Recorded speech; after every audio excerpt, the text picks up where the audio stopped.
Assalamualaikum warahmatullahi wabarakatuh. Selamat malam semuanya. Sebelumnya izin memperkenalkan diri ya. Nama saya Desi Asmawati dengan NPM 2014071005. Nah, di sini saya berasal dari jurusan Teknik Pertanian, Fakultas Pertanian, Universitas Lampung.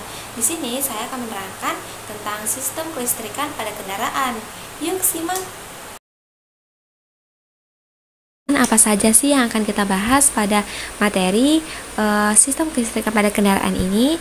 Yang pertama itu ada pengertian sistem kelistrikan, yang kedua itu ada cara kerja sistem kelistrikan, kemudian ada bagian-bagian pada sistem kelistrikan, ada contoh kasus dan contoh kerusakan serta penanganannya.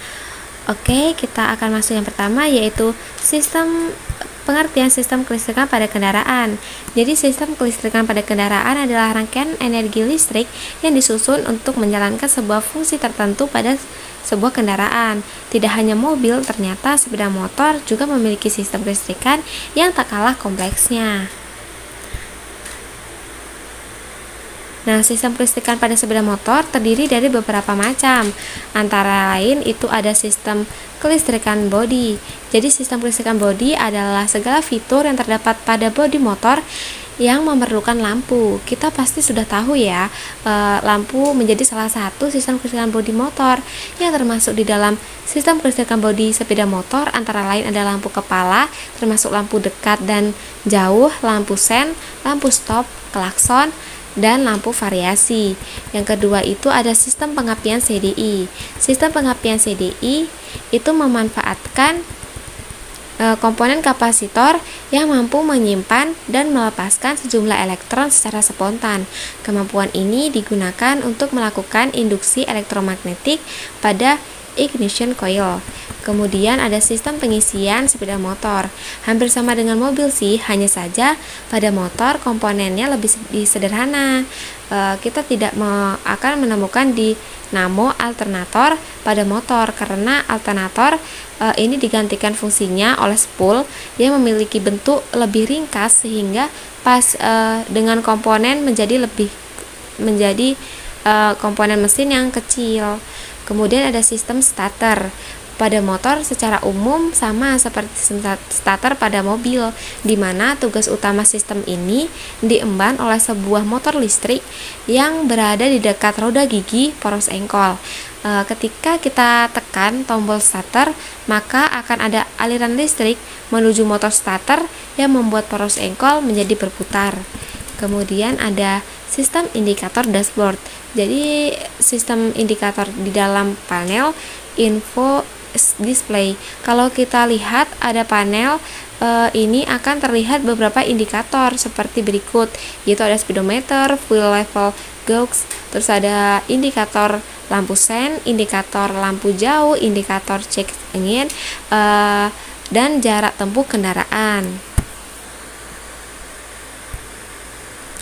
Nah, kemudian bagaimana sih cara kerja sistem kelistrikan pada kendaraan?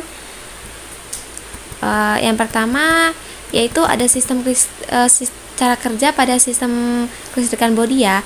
Itu bergantung pada selaku pengemudi. Saat kita menekan saklar yang ada di stang motor, otomatis sistem electrical body akan aktif. Yang kedua itu cara kerja pengapian CDI, yaitu arus discharge dari kapasitor akan diarahkan menuju kumparan primer, sehingga ada pada kumparan sekunder coil terjadilah peningkatan tegangan mencapai 20 bahkan lebih. Tegangan ini kemudian akan dihantarkan ke busi percikan. Nah, kemudian yang ketiga ada cara kerja sistem pengisian pada motor. Cara kerja ini tidak jauh berbeda dengan sistem pengisian pada mobil ya. Di dalam bagian mesin motor, kita tidak akan mendapatkan generator dinamo, sebab sistem generator sudah digantikan oleh coil yang mempunyai bentuk yang lebih simpel sehingga dapat menyesuaikan dengan komponen kecil dari mesin.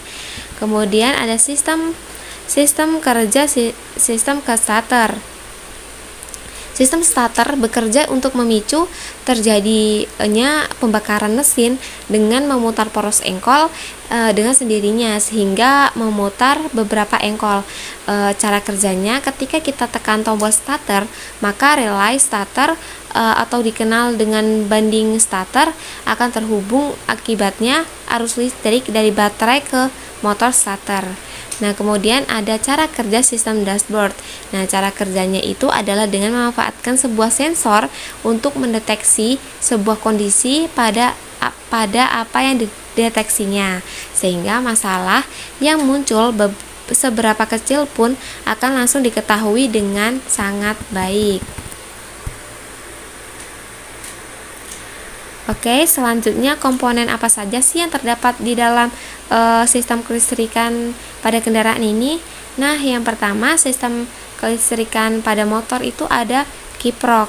Kiprok ini fungsinya adalah untuk mengubah arus bolak-balik dari komponen sepul menjadi arus searah.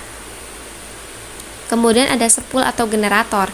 Sepul atau generator ialah bagian dari perangkat komponen yang memiliki fungsi utama untuk dijadikan sebagai sumber listrik motor. Kemudian ada kabel bodi. Kabel bodi di mana digunakan untuk mengalirkan arus dari satu komponen motor ke yang lain. Kemudian ada sekring. Sekring ini memiliki fungsi sebagai alat pengaman listrik, yang mana dengan sistem keamanan ini bisa mencegah adanya kerusakan pada komponen mesin tertentu. Kemudian ada aki atau baterai. Fungsinya untuk menyimpan arus yang searah pada saat mesin dimatikan.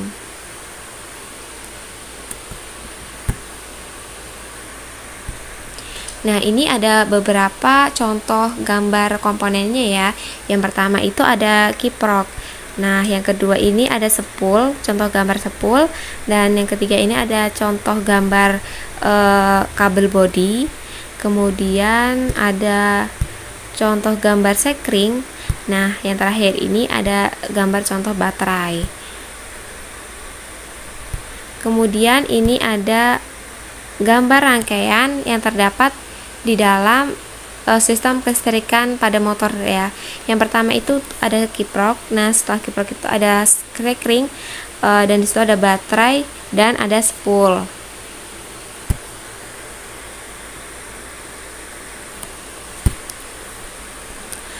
Oke, kemudian apa sih kasus yang bisa terjadi di dalam kelistrikan ini? Nah, contoh kasus yang umumnya banyak terjadi yaitu pada motor yang sudah dimodifikasi dengan pemasangan aksesori berlebihan. Hal ini efeknya itu pada pengisian bisa tekor. Hal ini disebabkan karena input atau pasokan daya yang sanggup diberi tidak sebesar output yang diberikan.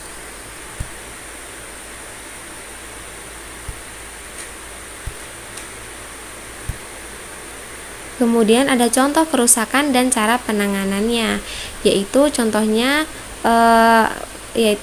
sekring putus. Nah, cara penanganannya yaitu kita harus sering mengecek sekring. Sekring ini memiliki fungsi sebagai alat pengaman listrik, yang mana dengan sistem keamanan ini bisa mencegah adanya kerusakan pada komponen mesin tertentu. Kemudian sekring juga bisa secara otomatis mematikan arus listrik di motor, sehingga apabila ada kerusakan tidak akan menimbulkan kerusakan dapat menyebar ke komponen lainnya.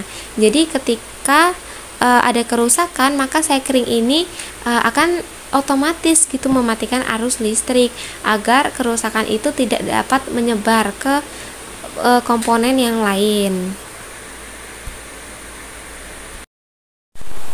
Nah, mungkin itu materi yang dapat saya sampaikan. Apabila ada kesalahan kata dan kesalahan saya dalam menyampaikan materi tersebut, saya mohon maaf yang sebesar-besarnya. Saya akhiri. Wassalamualaikum warahmatullahi wabarakatuh.